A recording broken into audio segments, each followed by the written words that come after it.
السلام عليكم ورحمة الله وبركاته. الحمد لله رب العالمين، الصلاة والسلام على سيد المرسلين وعلى آله وصحابه أجمعين.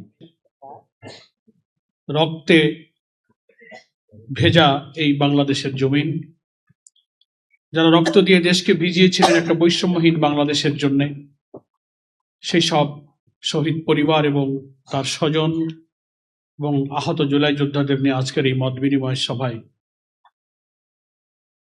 আমাদের সম্মানিত সভাপতি নাহিদ ইসলাম, বিরোধী দলের সম্মানিত চিফ হুইপ, এনসিপির আহ্বায়ক, প্রধান অতিথি আমাদের প্রিয় নেতা, বৈষম্যহীন বাংলাদেশের স্বপ্ন সারথী ডক্টর শফিকুর রহমান, জাতীয় সংসদের বিরোধী দলীয় নেতা এবং বাংলাদেশ জামাত ইসলামের সম্মানিত আমির, মঞ্চ উপবিষ্ট 11 দলীয় ঐক্যের সম্মানিত শীর্ষ এবং জাতীয় নেতৃবৃন্দ, সাংবাদিক বন্ধুগণ এবং যাদের কাছে এই দেশ জাতি ঋণী আমার সেই সব জুলাই যোদ্ধা এবং শহীদ পরিবারের সদস্যবৃন্দ। আসলে আজকে এই অনুষ্ঠানটা মত বিনিময়, যথার্থই বিনিময় অর্থ হলো দুই দিকেরই কথা। জুলাই যোদ্ধারা, শহীদ পরিবারের সম্মানিত সদস্যরাও কথা বলেছেন। ত্রয়োদশ জাতীয় নির্বাচন উত্তর পরিস্থিতিতে জাতীয় সংসদে রাজনীতির যে নতুন সংকট বিএনপি তৈরি করেছে তা নিয়ে জুলাই যোদ্ধাদের অভিব্যক্তি, পরামর্শ, মতামত, আবেগটা জানা এবং 11 দলীয় ঐক্যের নেতৃবৃন্দের মতামতের ভিত্তিতে সামনের দিনের করিডোর নির্ধারণের জন্য গত 7 তারিখে 11 দলের শীর্ষ নেতাদের বৈঠকেই সিদ্ধান্ত হয়েছিল যে যারা এই বাংলাদেশের জন্য রক্ত দিল, যাদের রক্তে ভেজা এই ইতিহাস জুলাই সনদকে বিএনপি পার্লামেন্টে অস্বীকার করে, সংবিধান সংস্কার পরিষদকে অস্বীকার করছে, গণভোটকে অস্বীকার করছে, সবকিছুকে অস্বীকার করে জাতির সাথে যে দ্বিচারিতা করলো, সেক্ষেত্রে সামনের করণীয় জন্য আমরা তাদের মতামতটা আমরা শুনবো। আমি শুকরিয়া জানাই, মোবারকবাদ জানাই। আপনারা কষ্ট করে অসুস্থ অবস্থায় নানান শোকে যেমন ভারাক্রান্ত, আপনাদের রক্ত আত্মত্যাগের মধ্য দিয়ে যে বাংলাদেশ আপনারা চেয়েছিলেন, আমরা চেয়েছিলাম, একদিকে ত্যাগ, রক্ত, জীবন দেওয়ার যে ভার, কষ্টের ভার, সেখানে আপনারা আক্রান্ত, আবার স্বপ্ন পূরণ না হওয়ার ভারেও কিন্তু আপনারা আজকে আক্রান্ত, আমরা আক্রান্ত। আমরা আজকে মত বিনিময়ে অনেক কথাই আপনাদের কাছ থেকে পেলাম। এখন আমাদের পার্লামেন্টে যারা লড়াই করছেন, রাজপথে লড়াইয়ের জন্য যারা দৃষ্টিভঙ্গি দিয়েছেন, তাদের বক্তব্য শোনার জন্যই মূলত আপনারা অপেক্ষা করছেন। আমি আর বক্তব্য না বাড়িয়ে বাংলাদেশ জামাত ইসলামের পক্ষ থেকে আপনাদের সকলকে আন্তরিক মোবারকবাদ জানাই, যারা কষ্ট করে এই মত বিনিময় সভায় এসে 11 দলকে আপনারা কৃতজ্ঞতা ভাষা আবদ্ধ করেছেন। আহতদের জন্য তাদের আশু সুস্থতা এবং আরোগ্য কামনা করছি। যারা জীবন দিয়ে চলে গেছেন, জান্নাতে তাদের উচ্চ মাকাম কামনা করছি। শহীদদের স্বজনদের আল্লাহ তাআলা ধৈর্য ধারণ করার তৌফিক দান করুন, এই দোয়া করে আমি আমার বক্তব্য শেষ করছি। আমার তৌফিক ইল্লা বিল্লাহ। সালামু আলাইকুম।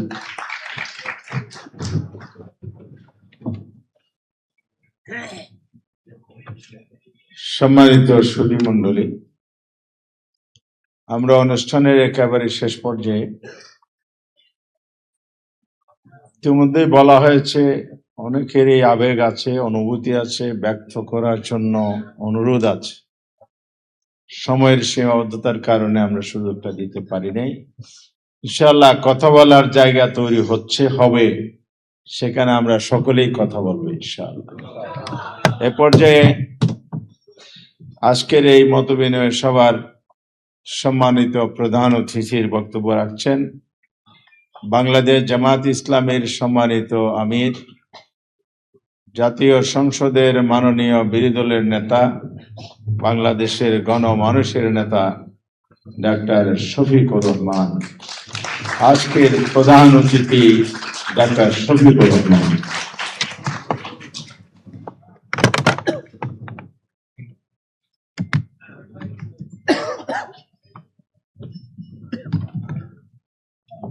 আসসালামু আলাইকুম ওয়া রাহমাতুল্লাহ। ইন্নাল হামদালিল্লাহ ওয়াসসালাতু ওয়াসসালামু আলা রাসূলিল্লাহ আম্মা বা'দ। 11 দলীয় ঐক্য আহ্বানে আয়োজিত আজকে গর্বিত শহীদ পরিবারের সম্মানিত সদস্য সদস্যবৃন্দ এবং জুলাই যোদ্ধাবৃন্দের সাথে এই মত বিনিময় সভার প্রিয় সম্মানিত সভাপতি, এনসিপির সম্মানিত আহ্বায়ক, জাতীয় সংসদে বিরোধী দলের চিফ হুইপ প্রিয়ভাজন নাহিদ ইসলাম, মঞ্চে বসা 11 দলের শীর্ষ নেতৃবৃন্দ, শহীদ পরিবারের সম্মানিত গর্বিত সদস্য ও সদস্যবৃন্দ, আমার সামনে উপস্থিত শহীদ পরিবার এবং জুলাই যোদ্ধাবৃন্দ, সাংবাদিক বন্ধুগণ, যেহেতু জোহরের সালাত আসন্ন, সেই কারণে আমি বেশি কথা বলবো না। আমি শুধু এইটুকু বলবো, আওয়ামী লীগ কার্যত 2006 সালের 28 অক্টোবর থেকে দেশে ভয়াবহ খুনের রাজনীতির সূচনা করেছিল। এরই ধারাবাহিকতায় 2024 সালের 5ই আগস্ট পর্যন্ত তারা তাদের হাত এই বাংলাদেশের দেশপ্রেমিক মানুষের হাতে তারা রাঙিয়েছিল রক্ত দিয়ে। তাদের শেষ পরিণতি কি হয়েছে আমাদের সবার সামনে পরিষ্কার, আর আসল পরিণতি আল্লাহর জিম্মায় তাদের জন্য অপেক্ষা করছে। দুনিয়ায় তারা লাঞ্ছিত হয়েছে। এর আগে স্বাধীন বাংলাদেশের কোন শাসক এভাবে দেশ ছেড়ে পালিয়ে যায়নি। মৃত্যুর চাইতেও পালিয়ে যাওয়া আরো বেশি অপমানজনক। সেই অপমান তাদের কপালে জুটেছে। আমরা সবাই মজলুম ছিলাম। পার্লামেন্টে আমি 2-3 বার বলেছি যে এই পার্লামেন্টে এমন সদস্য খুঁজে পাওয়া কঠিন হবে যিনি ফ্যাসিবাদের হাতে জুলুমের শিকারে পরিণত হননি। সুতরাং এটি মজলুমদের একটা মিলন মেলা। মজলুম তো মজলুমের দুঃখ বুঝার কথা, কিন্তু আফসোস ক্ষমতার চেয়ার সম্ভবত এইরকমই নির্মম যে মানুষকে তার অতীত ভুলিয়ে দেয়। তখন সামনে ক্ষমতার ওই সোনালী ঘোড়ার দৌড় ছাড়া আর কিছুই দেখে না। আপনারা দেখেছেন বর্তমান সরকারি দল সংসদ নির্বাচনের ইঞ্জিনিয়ারিং তারা স্বীকার করে নিয়েছে সংসদের ভিতরে। স্থানীয় সরকার প্রতিমন্ত্রী মীর শাহে আলম তিনি বলেছেন ছাত্ররা আন্দোলন করে সরকারের পতন ঘটিয়েছে, আমরাও ছিলাম। তবে ক্যাপ্টেনের হাতে ডক্টর মোহাম্মদ ইউনূস লন্ডনে গিয়ে ট্রফি তুলে দিয়ে এসেছে। লজ্জা! আন্দোলন যে ছাত্ররা করেছে সেই ছাত্র এবং তাদের মা বাবারা মিলে যাকে দেশের ক্ষমতায় বসাতে চাবে তারাই বসবে। ডক্টর ইউনূস যদি এটা করে থাকেন আমি এইটারও নিন্দা জানাই, এবং এই আত্মস্বীকৃতির মধ্যে দিয়ে এটা প্রমাণিত হলো যে ইঞ্জিনিয়ারিং এর কথা নির্বাচনে উঠেছে সেটা সত্য। এখন বলতে পারেন আপনারা কি করলেন, ভোট দিলাম 70% মানুষ, আপনারা ভোটটা করে তুলতে পারলেন না কেন? আমরা কেন পারিনি তার জবাব আমার চাইতে আপনারা কম জানেন না। তবে এইটা ঠিক, আমি সেদিন পার্লামেন্টে বলেছিলাম গুগু বারবার ধান খেতে আসে, কিন্তু কপাল যখন মন্দ হয় তখন কিন্তু জালে বেঁধে যায়। ইনশাল্লাহ গুগু বেঁধে যাবে, দেরি হবে না ইনশাল্লাহ। বিএনপি জাতির সাথে প্রতারণা, ধোঁকা এবং গাদ্দারি করে তাদের যাত্রা শুরু করেছে। এবার তারা সংবিধান সংস্কার পরিষদের সদস্য হিসাবে তারা শপথ নেয়নি। তারা তখন বলেছে গণভোট হারাম। এখানেই দাঁড়িয়ে একজন বক্তা জুলাই যোদ্ধা বলেছেন বাংলাদেশের প্রথম গণভোটটাও কিন্তু সংবিধানে ছিল না। একজন সামরিক ব্যক্তি তিনি বেসামরিক প্রেসিডেন্ট হওয়ার জন্য সেই গণভোট দিয়েছিলেন। বিএনপি গর্ব করে বলে 71 তাদের, 90 তাদের, 24 তাদের, সবকিছু তাদের, আর কারো কিছু নেই। 71 তো বিএনপির জন্মই হয়নি। 71 তাদের হয় কিভাবে? এখন যদি বলে যে 71-এ শহীদ প্রেসিডেন্ট জিয়াউর রহমান স্বাধীনতার ঘোষণা দিয়েছেন এবং যুদ্ধ করেছেন, সেই কারণে হ্যাঁ ঘোষণা উনি দিয়েছেন, প্রথমবার নিজের পক্ষ থেকে, দ্বিতীয়বার আরেকজনের পক্ষ থেকে। আর যুদ্ধ উনি করেছেন, আমরা অবশ্যই সম্মান করি, কিন্তু এককভাবে যদি একক ক্রেডিট এক ব্যক্তিকে সবকিছু দিয়ে দেওয়া হয়, তাহলে বাকি যোদ্ধাদের পজিশন কোথায় থাকে? এইটাও যুদ্ধকে কুক্ষিগত করার, আগের আমলে যারা ছিল ফেসিবাদী আমলে, তারাও এইভাবে করেছে, এবং তারা করতে গিয়ে লজ্জাজনক ভাবে জিয়াউর রহমান সাহেবকে পাকিস্তানের দালাল, চোর, কোনো কিছু বলতেই বাদ দেয় নাই। আমরা ওই রাজনীতি আর দেখতে চাই না। আপনারা সাক্ষী, এই জুলাই যুদ্ধের পরে অনেকে কার কত সদস্য দলীয় শহীদ হয়েছে তার ভাগ বাটোয়ারা করেছেন। আমরা সেদিন প্রতিবাদ করে বলেছিলাম আমরা এটা নিন্দা জানাই। শহীদরা কোনো দলের প্রপার্টি নয়, এই শহীদরা জাতির গর্বিত সম্পদ। আমরা দলীয় ভিত্তিতে কোনো ভাগ বাটোয়ারা করতে চাই না। চেষ্টা করেছি আমাদের অবস্থান থেকে শহীদ পরিবারগুলোর কাছে যাওয়ার, কিন্তু এটা দাবি করতে পারি না যে আমাদের কাছে তাদের যে হক ছিল সব আমরা আদায় করে ফেলেছি, এটা কখনো দাবি করব না। তবে এটা নির্দ্বিধায় বলবো, আগেও বলেছি, এখনো বলছি, ছিলাম আপনাদের সাথে পরিবারের সদস্য হিসাবে, এখনো আছে এবং থাকবো ইনশাআল্লাহ। প্রিয় জুলাই যোদ্ধাবৃন্দ, আহত, এর পরের শব্দটা বলতে আমার কলিজায় লাগে, পঙ্গু শব্দটা বলতে। আমি 7 তারিখ ঢাকা মেডিকেল কলেজে গিয়েছিলাম আহত ভাই বোনদের দেখতে। একজনের এক হাত শেষ, এক পা শেষ। আমি তাকে বললাম, তোমার সম্পদ দিয়ে দিছো, জাতির প্রয়োজনে আগামীতে তো আর তুমি কিছু করতে পারবে না। বলে, কেন পারবো না? বললাম, তোমার তো এক হাত এক পা শেষ, পা তোমার 60 টুকরা, আর হাত তোমার কেটে ফেলেছে। আমাকে বলল, বাকি শরীরটা আমার এখনো আছে, তাইও দেবো ইনশাআল্লাহ।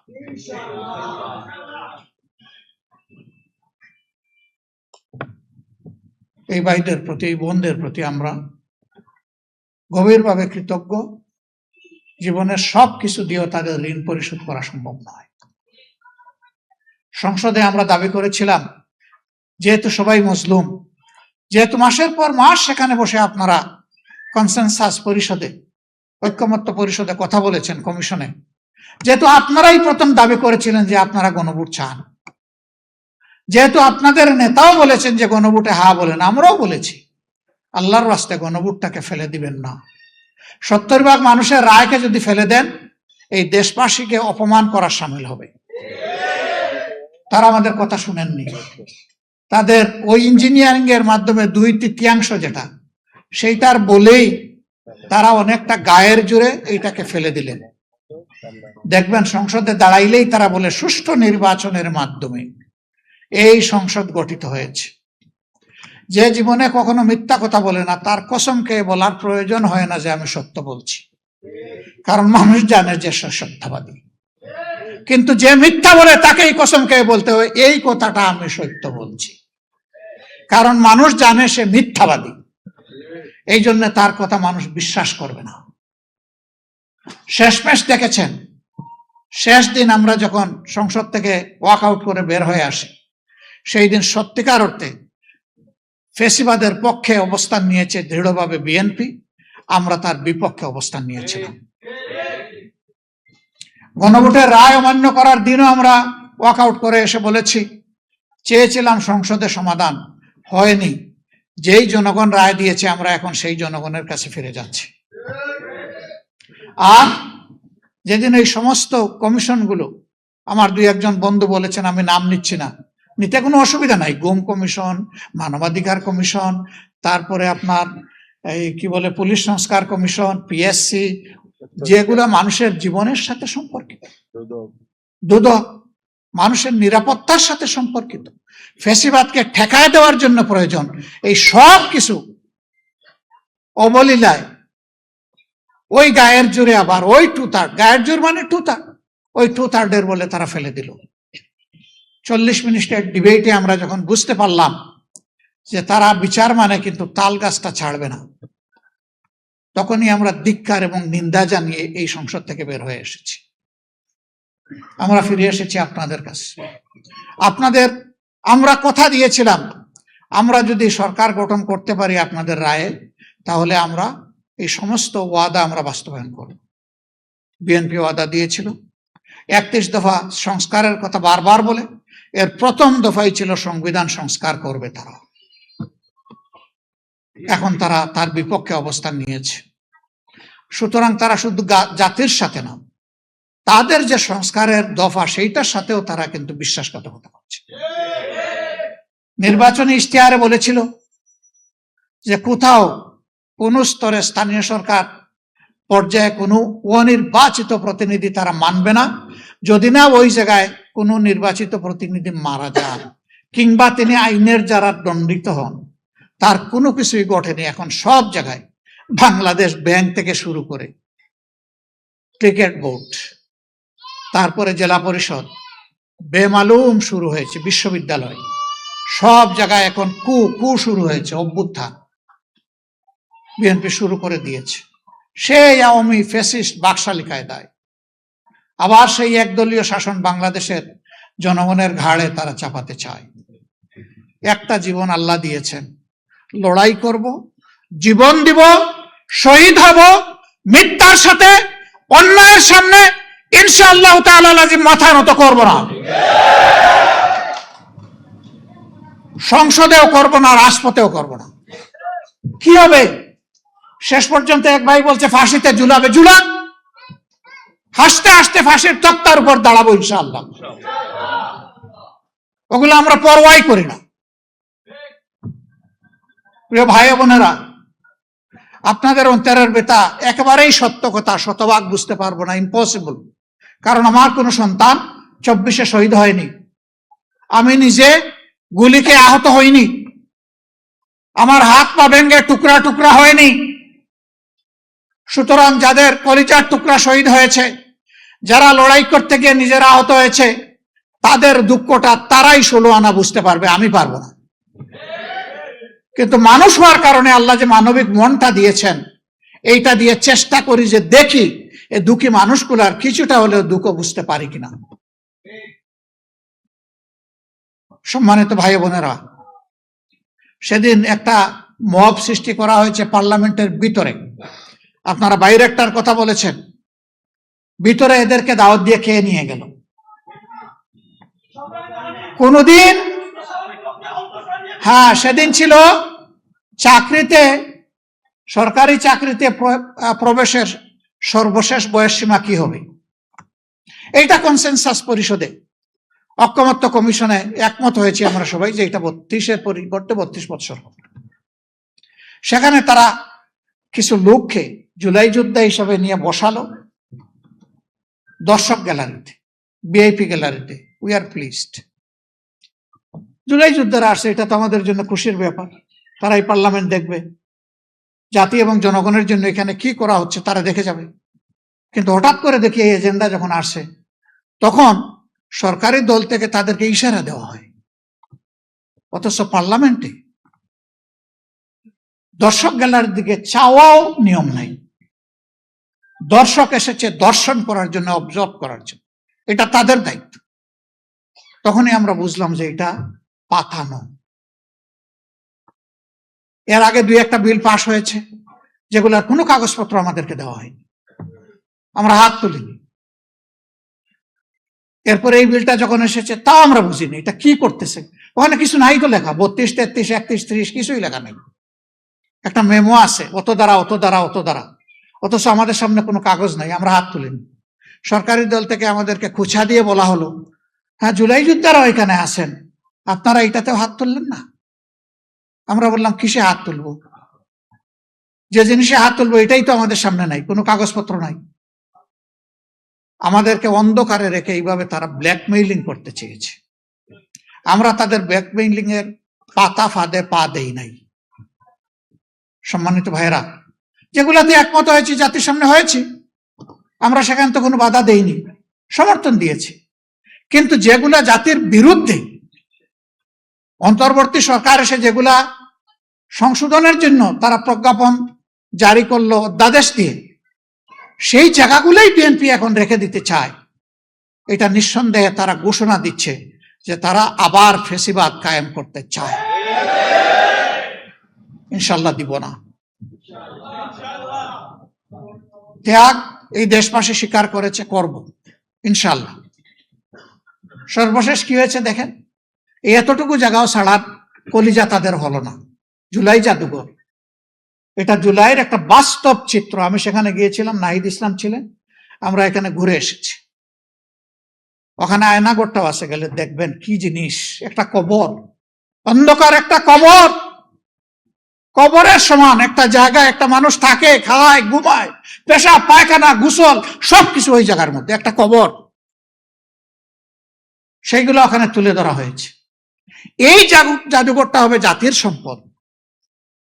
ঐক্যমত্য পরিষদে বসে একমত হয়েছে, আবার সংসদের বিশেষ কমিটিতেও সবাই একমত হয়েছে যে যেভাবে প্রস্তাবনা এসেছে অনুকূল অবিকল রেখে, অনুরূপ এবং অবিকল রেখে সেটাই পাশ হবে।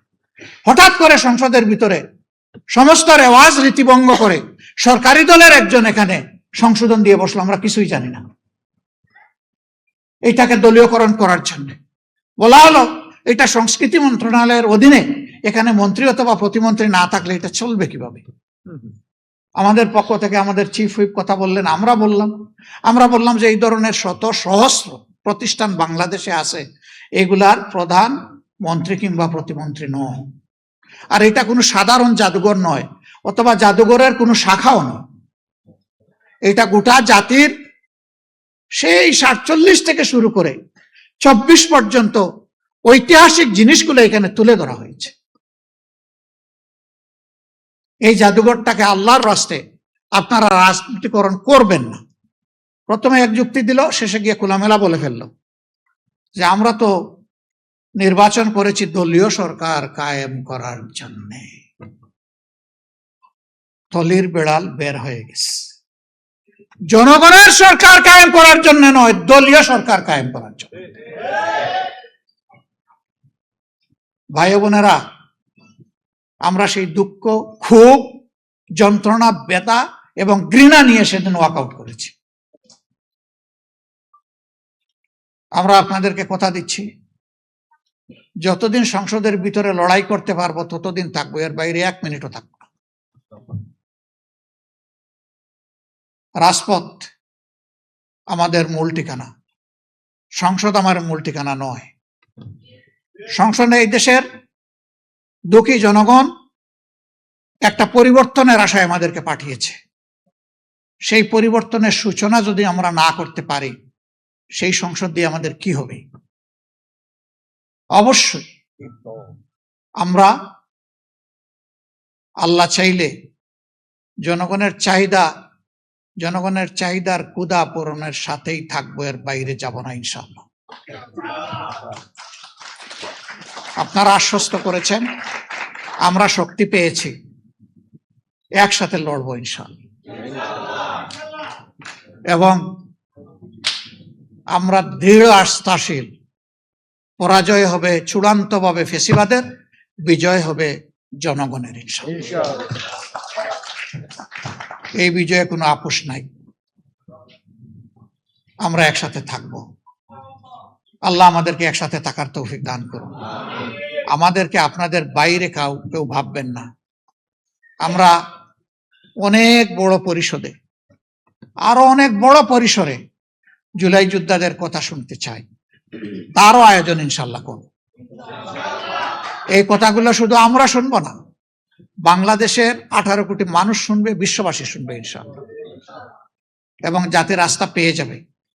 আপনাদের সবাইকে গভীর কৃতজ্ঞতা, আন্তরিক মোবারকবাদ। আসসালামু আলাইকুম ওয়া রাহমাতুল্লাহ।